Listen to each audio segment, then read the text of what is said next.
बोलिए परम पूजनीय परम श्रद्धे गुरुदेव श्री आशुतोष महाराज जी की जय। शिव शंकर भोलेनाथ की जय। उमापति महादेव की जय। सांचे दरबार की जय।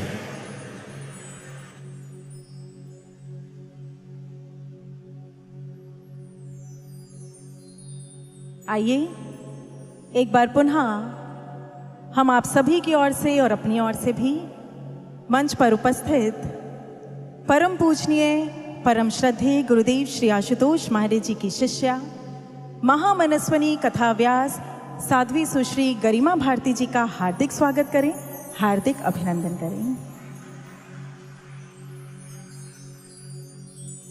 भाइयों बहनों, शिव पुराण की एक बहुत छोटी सी पर बहुत सुंदर सी गाथा आती है, बहुत सुंदर। 3 दैत्य तारकाक्ष, कमलाक्ष और विद्युन्माली, तीनों ने ब्रह्मा जी की तपस्या की और उनसे एक वरदान प्राप्त किया कि हम तीनों को अलग अलग एक महल बनवा कर दिया जाए, और ऐसे महल जो ब्रह्मांड में अलग अलग विचरते रहें, जिनको कोई विध्वंस ना कर पाए, कोई नष्ट ना कर पाए। परंतु जब हजारों हजारों वर्ष घूमने पर कभी एक बार ये तीनों महल एक सीधी स्ट्रेट लाइन में आ जाएं और उसी क्षण कोई ऐसा हो जो एक बाण का संधान करे और वो एक बाण उन तीनों महलों को एक साथ भेद जाए, तब उन महलों का विध्वंस हो और हमारा भी, अन्यथा और किसी सिचुएशन में ना हो। कंडीशन देखिए, तीनों महल पहले तो एक स्ट्रेट लाइन में आए और फिर एक ही बाण से तीनों को भेदना, ये ऑलमोस्ट इम्पॉसिबल सिचुएशन थी। इसलिए तीनों को लगा वाह हम तो अमर हो गए, और उन्होंने हाहाकार मचाना शुरू कर दिया, विध्वंस करना। देवी देवताओं ने भगवान शिव के सामने जाकर गुहार की और प्रभु ने उनकी प्रार्थना को स्वीकार कर लिया। और फिर एक क्षण जब ऐसा आया, जब घूमते घूमते वो तीनों महल एक स्ट्रेट लाइन में आ गए, उसी क्षण महादेव ने एक तीक्ष्ण बाण का संधान किया और वो बाण तीनों महलों को जाकर भेद गया एक साथ। भयंकर अग्नि प्रकट हुई और देखते ही देखते वो तीनों महल राख की ढेली बन गए। प्रभु ने उसी ढेली को अपनी मुट्ठी में भरा और फिर अपने माथे पर त्रिपुंड की तरह सजा लिया। भाइयों और बहनों, शिव पुराण की एक बहुत छोटी घटना है ये, परंतु आज के समय के लिए बहुत रेलेवेंट है, बहुत गहरा संदेश हमें दे रही है। चलिए आज इसे अपनी लाइफ के साथ विज़ावी 1 to 1 जोड़कर समझते हैं। वो दैत्य जिन्होंने हाहाकार मचा रखा था, वो कौन है, किसके प्रतीक हैं? वो सिंबलाइज कर रहे हैं हमारे मन में उठते विकारों को। हमारी जो काम वासनाएं हैं ना, काम, क्रोध, लोभ, मोह, अहंकार, ये जो दुष्वृत्तियां हमारे मन के अंदर उठती हैं, ये उनका प्रतीक है, उन्हें सिंबलाइज कर रहे हैं। और देखा जाए तो आज ये प्रबल पर प्रबल होते जा रहे हैं, हाहाकार मचा रखा है आज समाज में। तो फिर इन्हें नष्ट करने का कोड क्या है? वही जो हमने इस गाथा में सुना। जब ये जहां रहते हैं वो जब एक स्ट्रेट लाइन में आ जाएं और तब एक बाण का संधान हो। आप सोच रहे होंगे कि हमारे ये विकार रहते कहाँ हैं, किसी स्थूल जगत में तो नहीं। फिर देखिए, हमारा जो ये शरीर है ना, हम सब जानते हैं उसमें 7 चक्र हैं, और ये जो नीचे के 5 लोअर चक्रास हैं, मूलाधार, स्वादिष्ठान, मणिपुर, अनाहत और विशुद्धि, ये जो 5 चक्र हैं नीचे के मूलाधार से लेकर विशुद्धि तक, ये 5 चक्र हमारी सारी दुष्वृत्तियों के स्टोर हाउस हैं। मान लीजिए हमारे सारे विकार यहां पर वास करते हैं। अब कंडीशन है कि इन सबको एक स्ट्रेट लाइन में आना होगा। भाइयों और बहनों, हमारे ग्रंथों की गहराई देखिए आप। इसमें कोई भी बात, कोई भी कॉन्सेप्ट ऐसे ही अनसाइंटिफिक नहीं लिखा हुआ। Just we need to decode them. हमने कथा में सुना, गाथा में, इसी गाथा में सुना कि वर्षों वर्ष, हजारों हजारों वर्ष घूमने के बाद वो महल एक स्ट्रेट लाइन में आए थे। ठीक इसी तरह हजारों हजारों वर्ष भटकने के बाद हमें ये मानव का तन मिलता है, और यही वो समय है, यही वो क्षण है जब हमारे ये सारे चक्र जो हमारे विकारों के स्टोर हाउस हैं, जो हमारे विकारों के घर हैं, गढ़ हैं, ये एक स्ट्रेट लाइन में आ जाते हैं। हमारे सारे चक्र एक स्ट्रेट लाइन में। Brothers and sisters, it's a researched fact. आप चाहे किसी भी योनि को उठाकर देख लें, घोड़ा, गधा, बैल, सर्प, कोई भी योनि ले लें, किसी भी योनि में ये सारे के सारे चक्र एक स्ट्रेट लाइन में नहीं होते। Human body is the only opportunity where the store house of our vices, हमारे ये chakras, they are in a straight line, एक सीधी लाइन में आ जाते हैं। और यही वो क्षण है जब शिव को प्रकट हो जाना चाहिए। पर कैसे? समझने वाली बात है, जरा ध्यान से समझिएगा। जब हमारे जीवन में एक पूर्ण सद्गुरु आते हैं, हमें ब्रह्म ज्ञान प्रदान करते हैं, हमारी इस दिव्य चक्षु को, इस थर्ड आई को, इस तृतीय नेत्र को खोल देते हैं, एक्टिवेट कर देते हैं, उजागर कर देते हैं, उसी क्षण हमारे भीतर चैतन्य शिव का प्रकटीकरण हो जाता है। यहां इस स्थान पर वो ईश्वरीय सत्ता प्रकट हो जाती है, दिख जाती है, दर्शन हो जाता है। और तब संधान होता है एक बाण का। कौन से बाण का? हमारी प्राण शक्ति रूपी बाण। थोड़ा सा टफ है, चलिए इसे थोड़ा सिंपल कर समझाते हैं। हमारी ये जो ऊपर नीचे आती जाती श्वासें हैं ना, इसमें प्रभु का वास्तविक नाम समाया है। ये नाम कोई स्थूल नहीं है, बहुत सूक्ष्म नाम है और बहुत ही स्ट्रांग है, बहुत पावरफुल है, सूक्ष्म है। यही नाम, यही सुमिरन, यही प्राण शक्ति जब हमारी श्वासों में चलती है तो वो नीचे से लेकर ऊपर तक एक एक चक्र को भेदती चली जाती है और विध्वंस होता है उनमें बैठे हमारे विकारों का, विध्वंस होता है हमारी दुष्वृत्तियों का, हमारी काम, क्रोध, लोभ, मोह, अहंकार का। हमारे सारे विकार नष्ट भ्रष्ट हो जाते हैं, भस्मीभूत हो जाते हैं।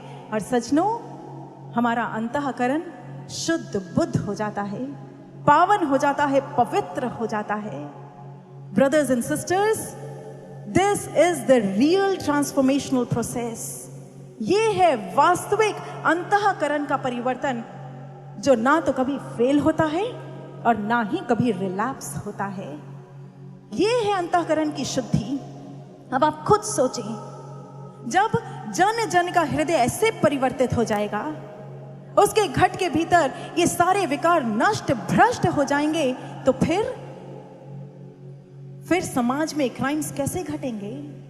फिर एक व्यक्ति दूसरे व्यक्ति पर हाथ उठाने की कोशिश भी कैसे कर पाएगा? फिर एक भाई दूसरे भाई की बहन को नजर उठाकर कैसे देख पाएगा?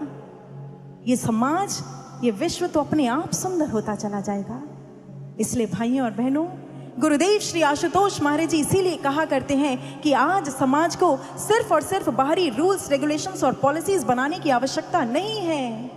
आवश्यकता है तो अध्यात्म की, आवश्यकता है तो ऐसे पूर्ण सद्गुरु की जो हमारे ही अंतःकरण में चैतन्य शिव का प्रकटीकरण कर सके, जो हमारे ही घट के भीतर ईश्वर का हमें दर्शन करा सके।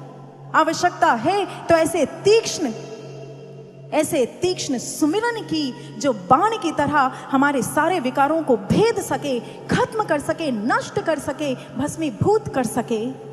और फिर देखना, कौन कहता है कि हमारा ये समाज स्वर्ग जैसा नहीं हो सकता? Yes, this world will definitely and surely become a paradise to live in. ये धरा स्वर्ग तुल्य हो जाएगी, फिर इसे कोई नहीं रोक पाएगा। इसलिए भाइयों और बहनों, आज हम आपको ये संदेश देने के लिए आए हैं।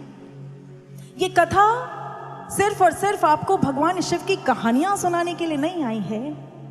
हम आपको सिर्फ और सिर्फ मनोरंजन करने के लिए नहीं आए हैं, सुंदर सुंदर भजन सुनाकर आपको नचाने और गवाने के लिए नहीं आए हैं। आपको ये संदेश देने के लिए आए हैं कि हाँ, आपके घट के भीतर शिव प्रकट हो सकते हैं, प्रभु का दर्शन किया जा सकता है। इसलिए अपने कदमों को आगे बढ़ाएं, सिर्फ सुनकर ना रहें, बल्कि अपने जीवन को ब्रह्म ज्ञान से आनंदित कर लें, अपने जीवन के भीतर उस शाश्वत आनंद को प्राप्त कर लें। और तभी हमारा इस कथा में आना सार्थक होगा और इस कथा को सुनना सार्थक होगा, उससे पहले नहीं हो पाएगा। इसलिए आए प्रभु के समक्ष ऐसी ही प्रार्थना करते हुए कि प्रभु, हम यदि इस कथा में आकर बैठे हैं तो इसके मर्म को समझ भी सकें और अपने जीवन में उतार भी सकें। आइए ऐसी ही प्रार्थना के साथ आज के कथा प्रसंग का शुभारंभ करते हैं और उसके लिए हम आग्रह करते हैं, हमारे बीच उपस्थित हैं गुरुदेव श्री आशुतोष महाराज जी की शिष्या महामनस्वनी कथाव्यास साध्वी सुश्री गरिमा भारती जी। हम उनसे आग्रह करते हैं कि वह आज के कथा प्रसंग का शुभारंभ करें। तो बोलिए सियावर रामचंद्र महाराज जी की जय, शिव शंकर भोलेनाथ की जय। एक बार सभी जोर से हर हर महादेव, हर हर महादेव, हर हर महादेव, हर हर महादेव, हर हर महादेव, हर हर महादेव। आइए, गरिमा भारती जी।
शुद्धाय नित्याय परमात्मने सदैक रूप रूपाय विष्णवे सर्जिष्णवे नमो हिरण्यगर्भाय हरे शंकराय च वासुदेवाय ताराय सर्गस्थित्यंतकारिणे सर्गस्थित्यंतकारिणे।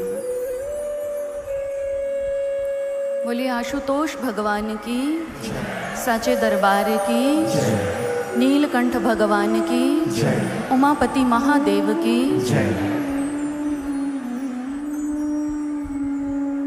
परम पूजनीय परम वंदनीय सर्वश्री आशुतोष महाराज जी के कृपा हस्त तले आइए भगवत प्रेमियों, एक बार पुनः बढ़ चलते हैं प्रभु की पावन कथा को श्रवण करते हुए आध्यात्मिक यात्रा की ओर। चाहे आध्यात्मिक यात्रा हो या सांसारिक यात्रा,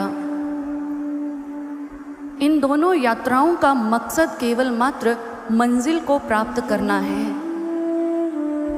जिस समय भक्तजनों एक व्यक्ति यात्रा करने के लिए प्रारंभ करता है, यात्रा पर निकलता है, तो यात्रा के साथ कुछ पहलू भी जुड़े हुए हैं। आइए उन पहलुओं के ऊपर थोड़ा सा विचार करते हैं।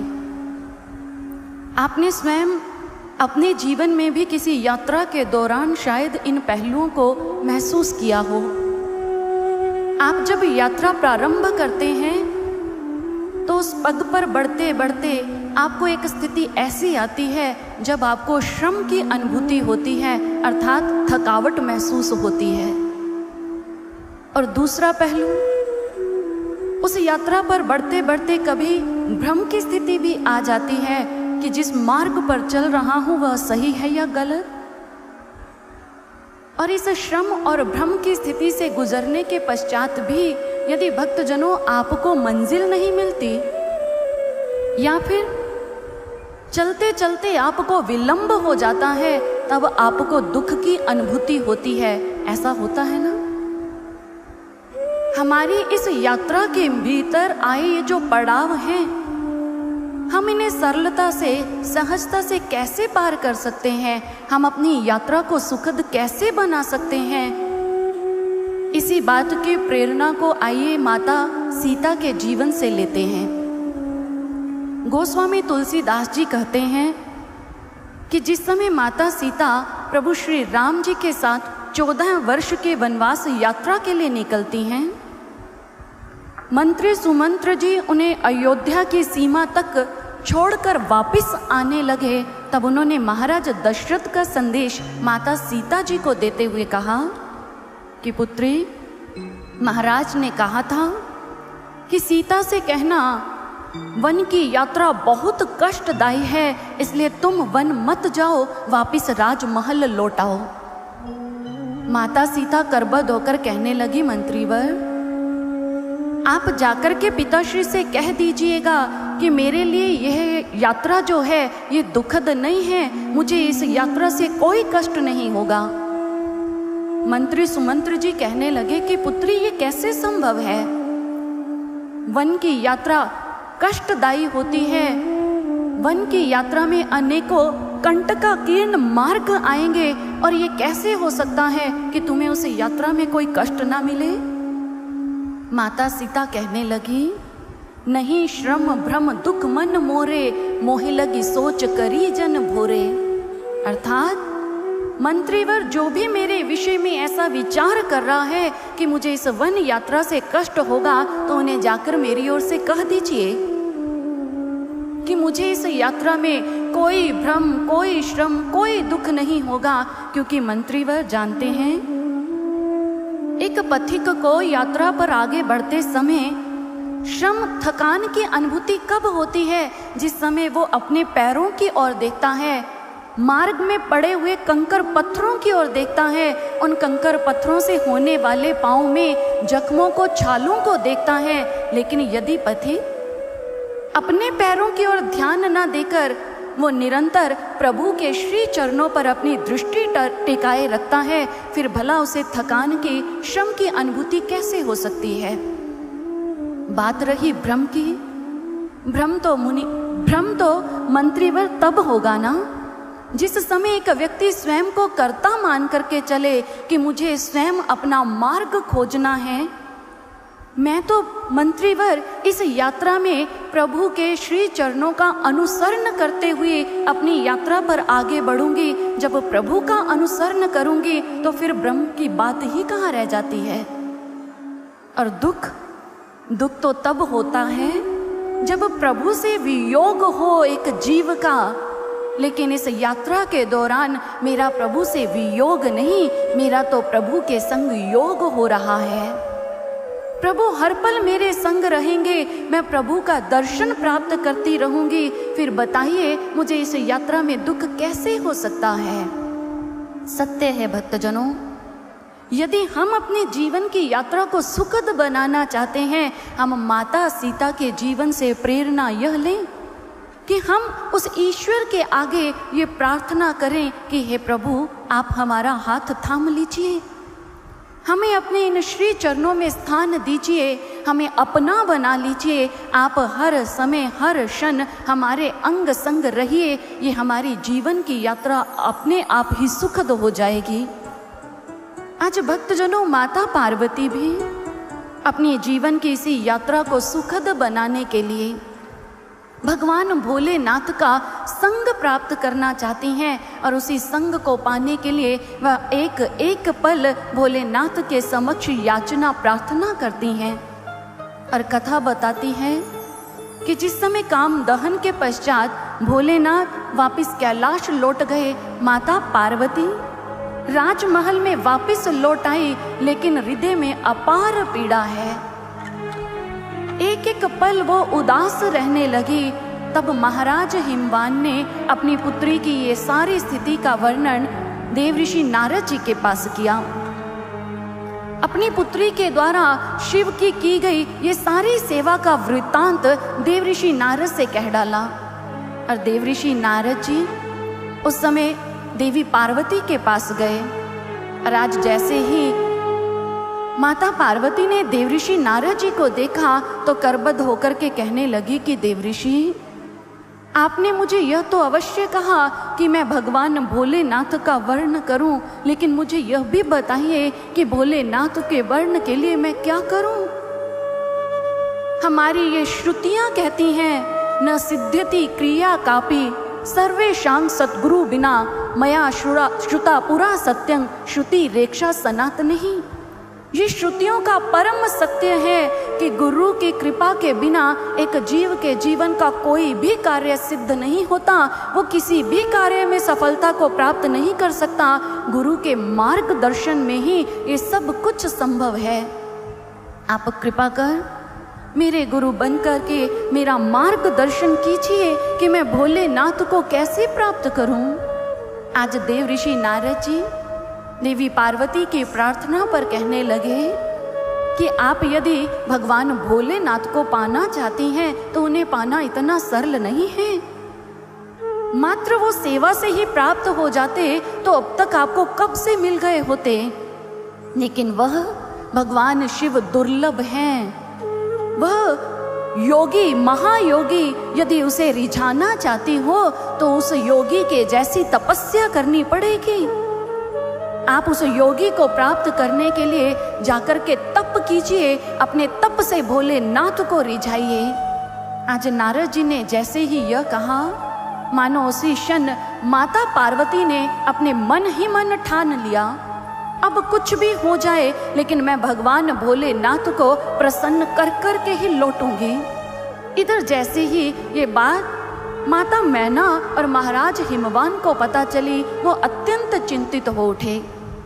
और माता पार्वती आज अपनी माँ मैना के पास गई।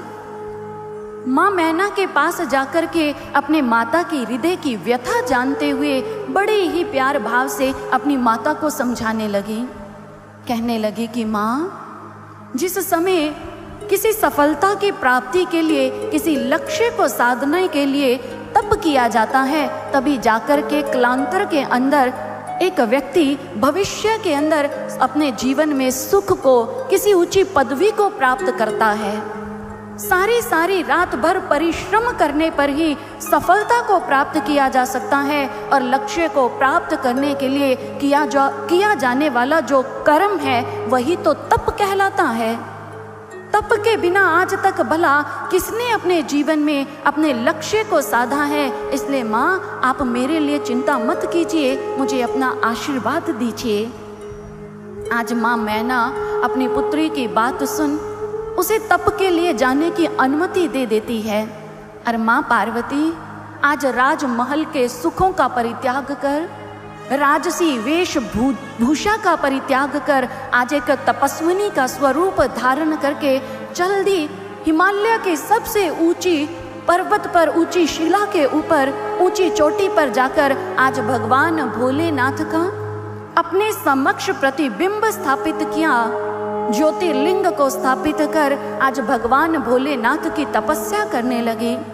कंदमूल का त्याग करके आज कठिन तप कर रही हैं। एक समय ऐसा आया कि माँ पार्वती ने कंदमूल फल सब कुछ त्याग दिया, जिस कारण माता पार्वती का एक नाम जगत में अपर्णा भी हुआ। वो माता पार्वती अपने तप के अंदर लीन है। अपनी आने जाने वाली एक एक श्वास में वह भगवान भोलेनाथ का चिंतन कर रही हैं, भगवान भोलेनाथ को रिझाने के लिए तत्पर हैं। और इधर जैसे जैसे माँ पार्वती का तप बढ़ता चला गया, माँ पार्वती के तप की जो अग्नि है मानो आज तीनों लोकों तक पहुँचने लगी। इधर तप के प्रभाव से उधर इंद्र देव का सिंहासन डगमगाने लगा, और उस समय इंद्र समस्त देवताओं के साथ एकत्रित हुए। कहने लगे कि माँ पार्वती भोलेनाथ को पाने के लिए तप कर रही हैं। उनके तप के कारण आज उनके तप की अग्नि से ये तीनों लोक जो हैं वो जल रहे हैं। हमारे शरीर उस तप की अग्नि में पीड़ा प्राप्त कर रहे हैं। कैसे हम इस माँ पार्वती के तप को पूर्णता प्रदान करने के लिए भोलेनाथ से कहें। आज समस्त देवतागण मिलकर के भगवान विष्णु के पास गए। कहने लगे कि हे हरि विष्णु, आप ही इसका कोई समाधान निकालिए। उधर भोलेनाथ काम का अंत कर ध्यान समाधि में संलग्न है, और इधर माता पार्वती का तप तीनों लोकों को ताप पहुंचा रहा है। उनके तप की शक्ति से हमारे सिंहासन डगमगा रहे हैं। कैसे ये सब संभव होगा? श्री हरि विष्णु कहने लगे कि इसके लिए हम सबको चल करके श्री भोलेनाथ के समक्ष जाकर के प्रार्थना करनी होगी।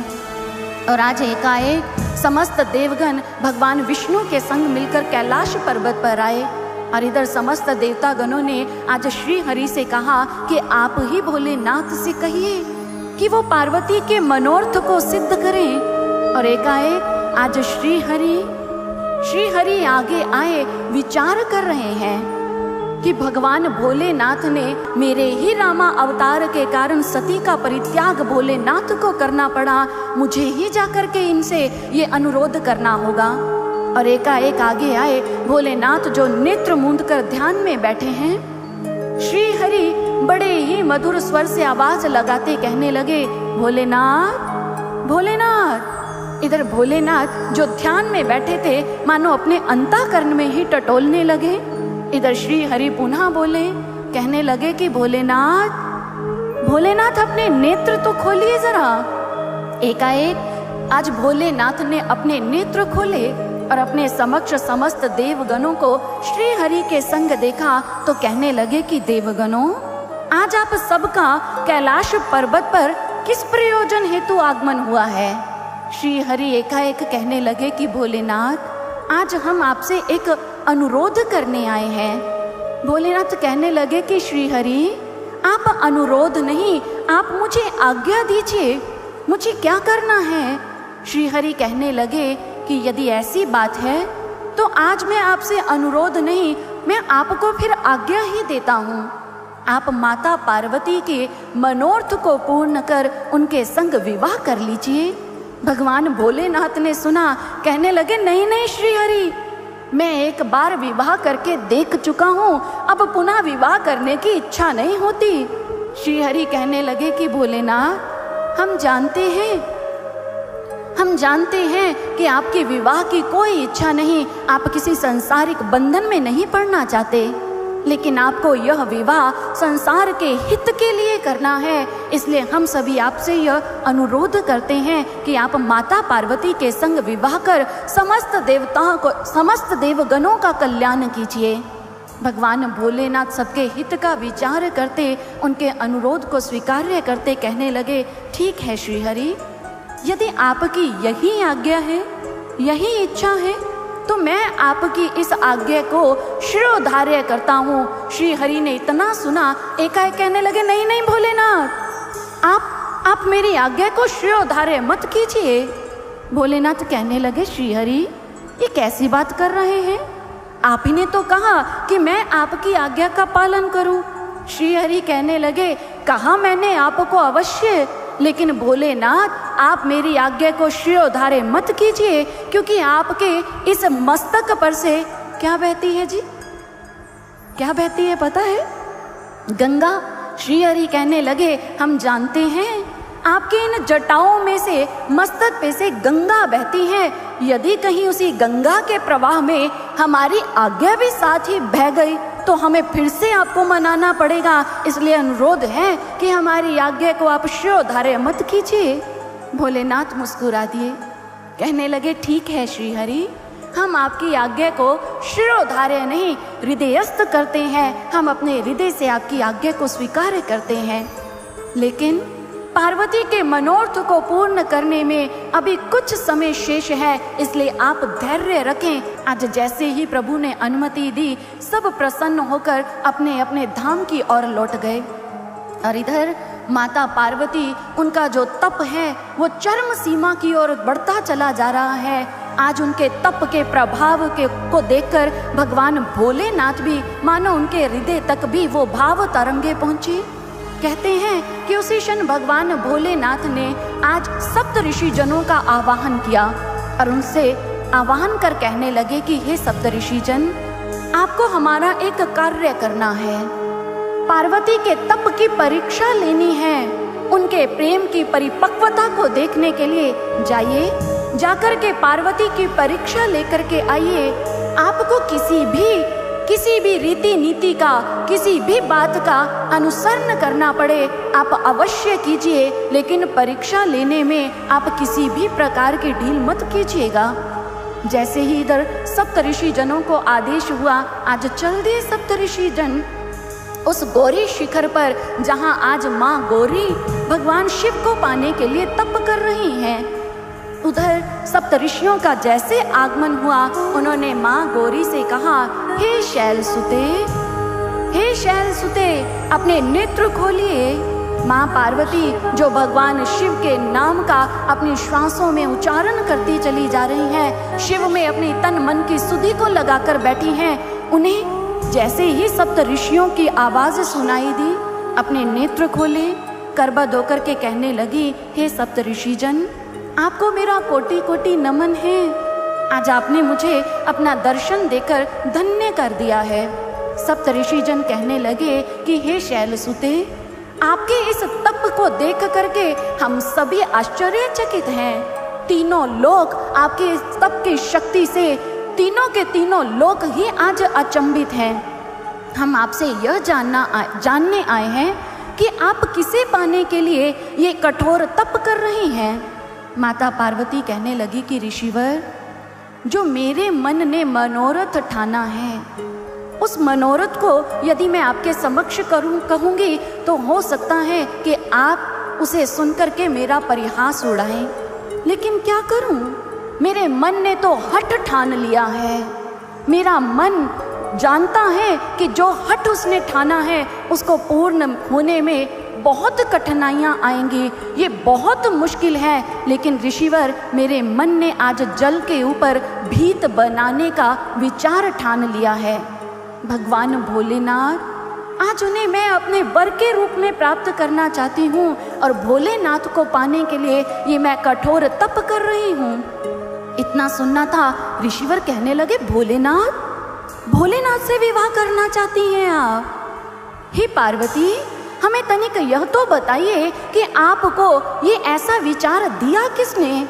माँ पार्वती करबद्ध होकर कहने लगी कि देव ऋषि नारद जी ने मुझे यह तपस्या करने के लिए कहा है। इतना सुनना था कि सप्त ऋषिजन ठहाका लगा करके हंस पड़े। कहने लगे कि पार्वती, अरे किसकी बातों में आ गए हो? जिसकी बातों में आकर तुम भोलेनाथ को वर रूप में पाना चाहती हो, उसकी बस कानों को ही बातें मीठी लगती हैं, लेकिन उसकी बातें अच्छे भलों के चित्त को भ्रमित कर देती हैं। हम अच्छी तरह से जानते हैं नारद को। नारद जो स्वयं को पंडित मानता है, लेकिन वो है कैसा कपटी, हम भली प्रकार से जानते हैं। अरे पार्वती, तुम तो इतनी बुद्धिमती हो, बुद्धिमती होकर के उस नारद की बातों में कैसे आ गई तुम? नारद की बात सुनकर के प्रजापति दक्ष के पुत्रों ने वापस लौटकर अपने घर का मुख नहीं देखा। गए तपस्या करने थे, वहीं के होकर के रह गए। आपने चित्रकेतु का नाम तो सुना ही होगा। चित्रकेतु के घर में सूनापन डालने वाला है ये नारद जी ही तो थे। अरे यही नारद जी, इन्होंने प्रहलाद को जाकर के जब उपदेश दिया, उसे अपने पिता का ही शत्रु बना दिया। प्रहलाद के दुख का कारण ये नारद ही तो था। हमारी बात मानिए, आपका कल्याण इसी में है कि आप नारद की बात के ऊपर विचार ना करें, उस पर ध्यान ना दें और वापिस अपने घर लौट जाएं। माता पार्वती सुनकर कहने लगी कि नहीं ऋषिवर, ये कदापि संभव नहीं है।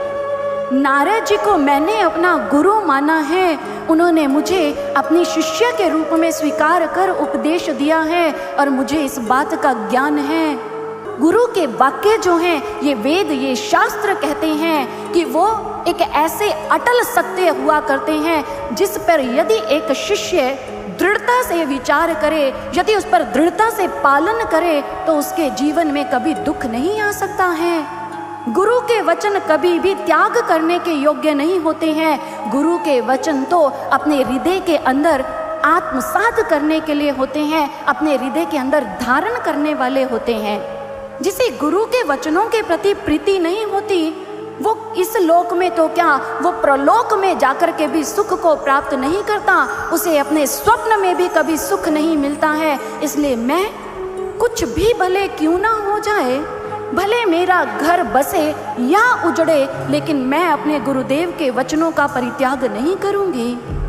भक्तजनों, कहते हैं कि एक बार एक जिज्ञासु आदि गुरु शंकराचार्य जी के पास आए और आकर के उन्होंने उनसे कुछ प्रश्न किए। प्रश्न बहुत छोटे हैं, लेकिन उनका जो मर्म है वो बहुत ही गहरा है। उस जिज्ञासु ने पहला प्रश्न किया, किम उपादयम?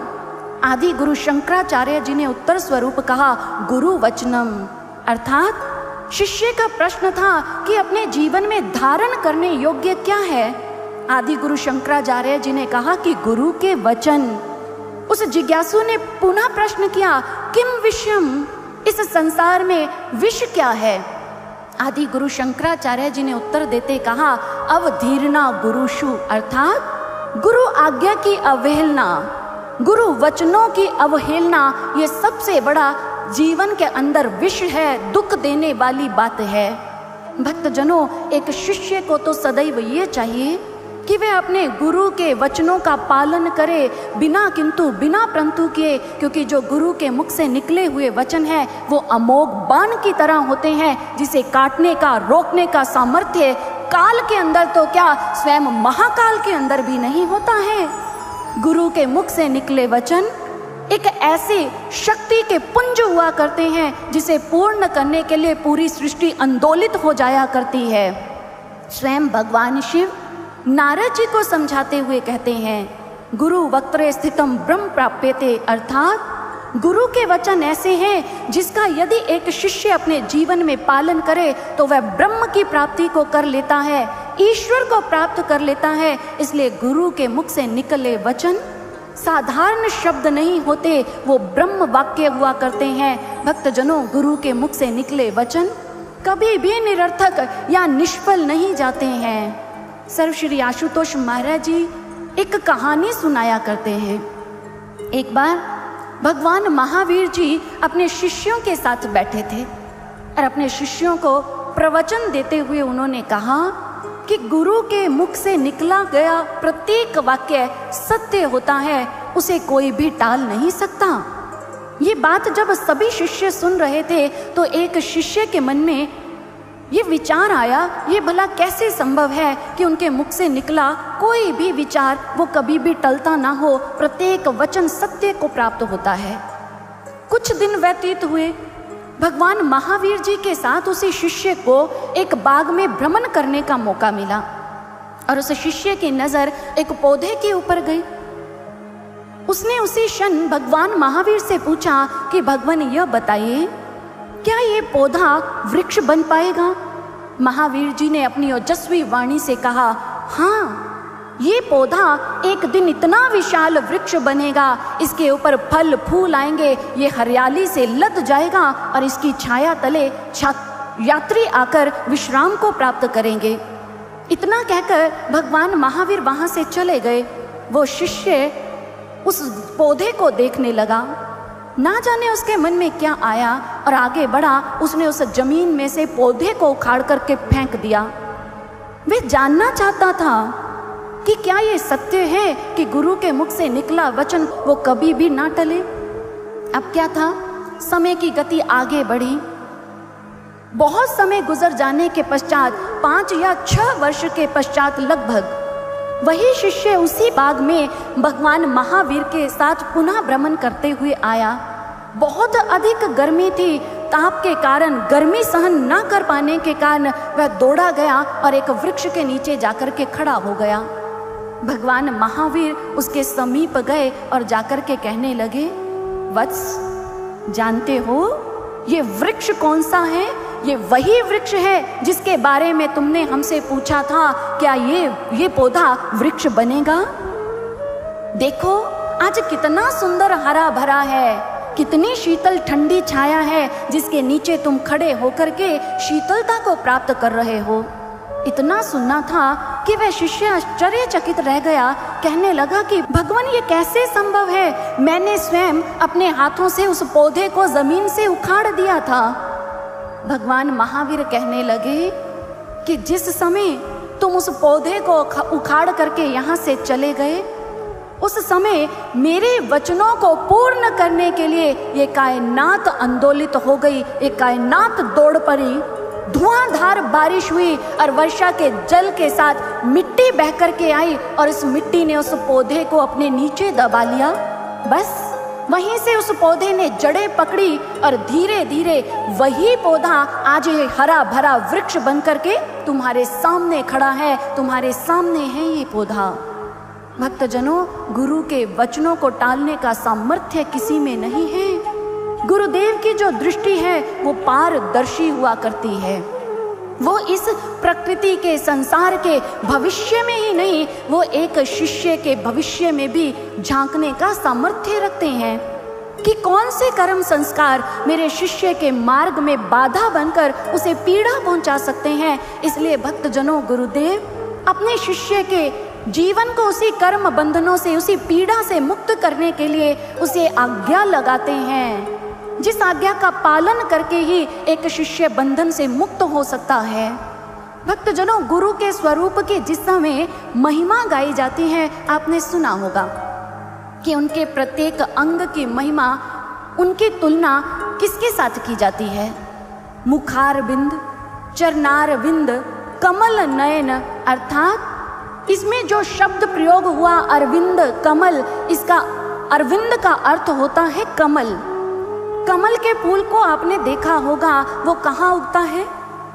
वो कीचड़ के अंदर पनपता है, लेकिन कीचड़ को स्वयं को लगने नहीं देता, वो कीचड़ से निर्लिप्त रहता है।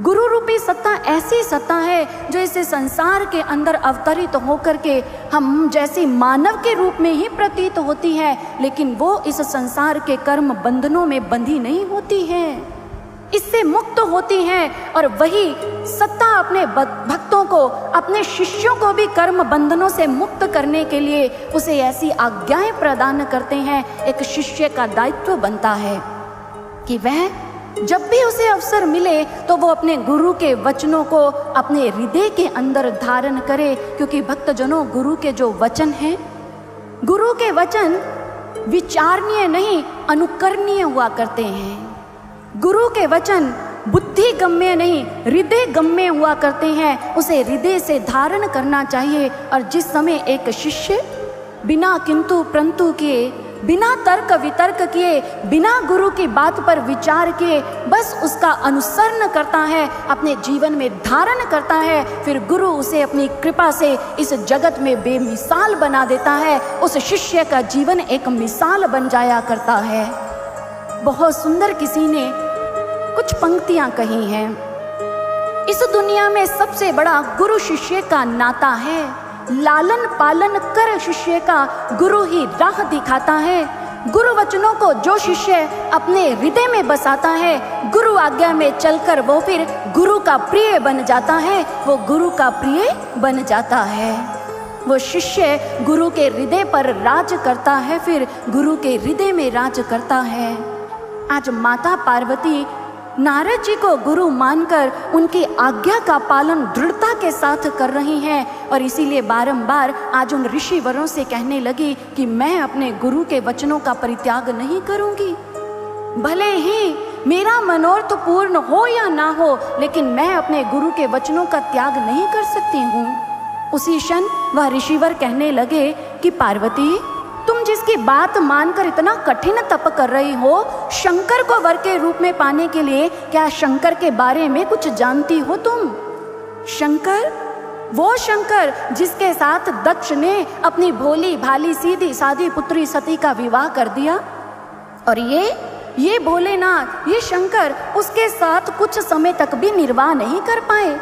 ऐसी स्थिति उत्पन्न कर दी भोलेनाथ ने कि बेचारी सती को अपने देह के ही परित्याग को करना पड़ा और सारा दोष सती के ऊपर लगा दिया। ऐसा है ये शंकर। और वो शंकर, उससे तुम अपने जीवन में सुख पाना चाहती हो जो वैरागी है, जो काम का शत्रु है। भला ऐसे वैरागी से तुम्हें क्या गृहस्थ सुख मिलेगा? हमारी बात मानो, अपने राजमहल में वापस लौट जाओ।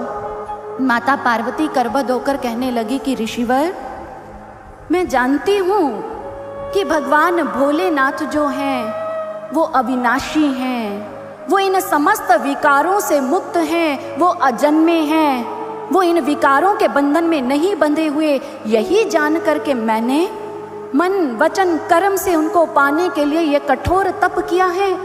मैंने उनका वर्ण आत्मिक प्रेम के लिए किया है। उनका जो प्रेम है वो विकारों के अधीन नहीं है। ऋषिवर, मैं तो केवल मात्र इतना जानती हूँ कि यदि कोई ऐसा सोचता है कि भोलेनाथ ने काम दहन किया तो ये अविवेकपूर्ण बात है। आप तो जानते हैं ऋषिवर, अग्नि का स्वभाव है कि शीत उसके पास ठहर नहीं पाती है। बर्फ यदि अग्नि के पास जाएगी तो वो पिघल ही जाएगी। ठीक इसी प्रकार से कामदेव जिस समय भोलेनाथ के पास गए, भोलेनाथ ने उनका दहन नहीं किया, वो स्वयं ही नष्ट हो गए हैं। आज भगवान भोलेनाथ के प्रति माता पार्वती का प्रेम देख करके ऋषि जन मन ही मन प्रसन्न होने लगे, लेकिन प्रभु की आज्ञा का पालन करते पुनः आज परीक्षा लेते हुए कहने लगे, लेकिन पार्वती एक बार पुनः विचार कर लो, तुम्हें उस वैरागी से कोई सुख नहीं मिलेगा। यदि हमारी बात मानो, अपने इस तप को, अपने इस हठ को परित्याग कर दो, हम तुम्हारा विवाह भगवान विष्णु के संग करवा देंगे।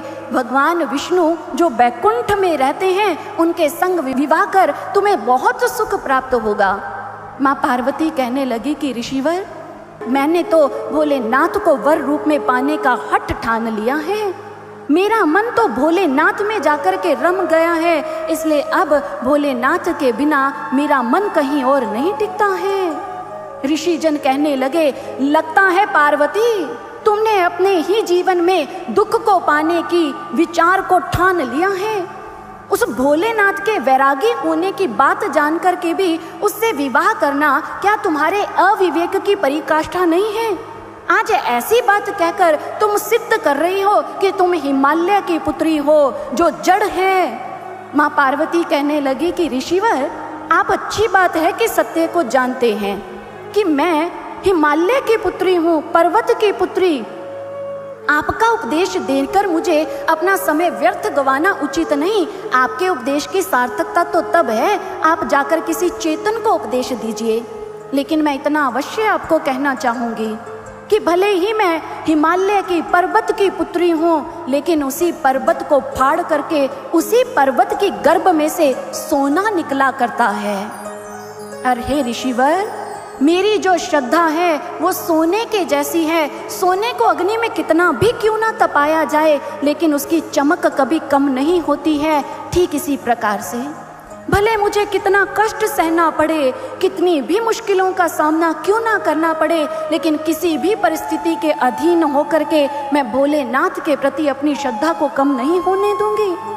मैंने तो आज मात्र हठ ठाना है, ना मैं अपने हठ को छोड़ूंगी, ना मैं अपने तप को छोड़ूंगी। भले ही सूर्य पूर्व को छोड़ करके पश्चिम से उदित क्यों ना होने लगे, भले ही एक कमल पानी की जगह पर्वत पर खिलने लगे, लेकिन मैं भगवान भोलेनाथ को पाने का ये हठ, ना ये तप छोड़ूंगी। मैंने तो ये मन बना लिया है।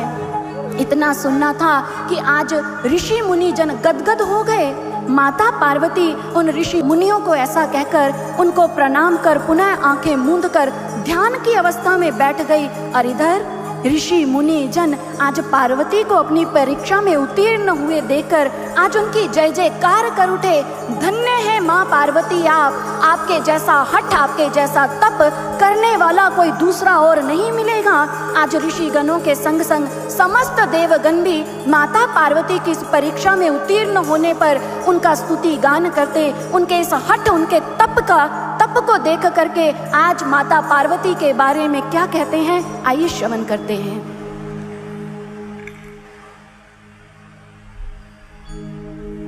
ओम नमः शिवाय,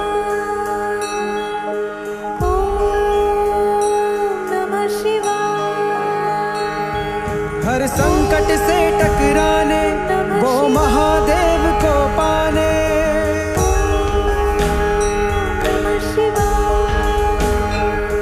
हर संकट से टकराने वो महादेव को पाने।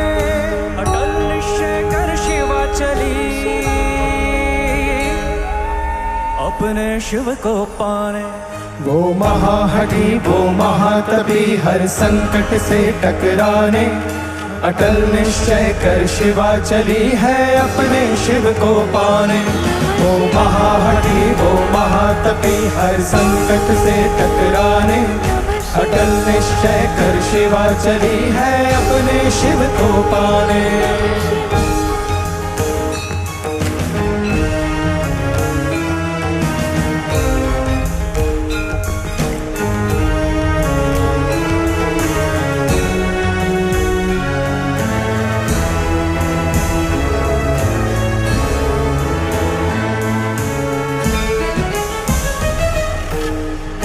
शैलपुत्री ने वन जाकर ऐसा स्वयं को साधा।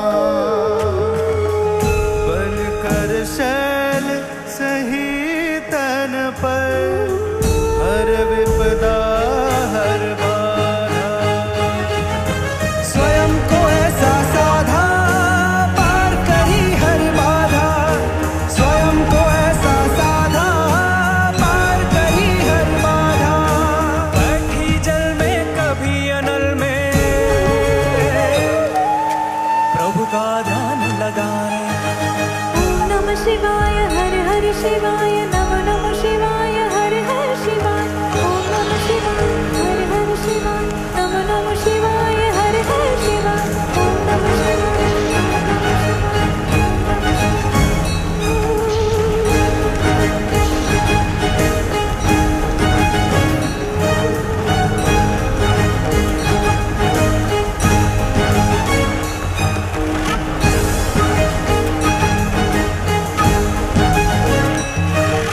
देख तपस्या महागौरी की, कांपे देव असुर सब।